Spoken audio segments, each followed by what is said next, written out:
Grabe mga sis, pumasok na nga yung unang sahod natin sa Facebook.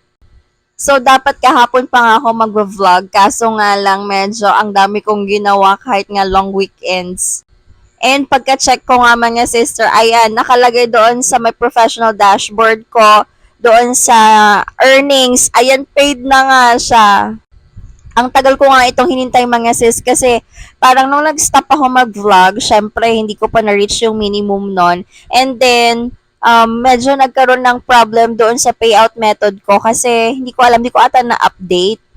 And then last week, sabi ko, ba't parang hindi pa ako sumasahod? Then na-reach ko naman na yung minimum. And then, transfer ko siya or nag-change ako ng payout method, ginamit ko yung PayPal. Kasi sabi ko, ibalik ko na lang kasi nga, baka pag PayPal tapos hindi ko na-reach yung 7,000 na minimum doon, yung fee niya, may bayad. So, sayang naman kung mababawasan pa ako, sabi ko. So, dapat direct na lang. So, ayun, na-check ko nga kahapon and ayan, paid na nga siya mga sis.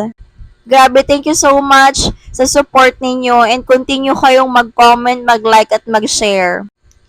So, i-update ko nga kayo mga sis kung saan ba natin gagamitin tong unang sahod natin sa Facebook. And sana magtuloy-tuloy ito mga sis, sana monthly tayong sumahod para ma-share din natin yung blessings natin. So, ayun lang, bye!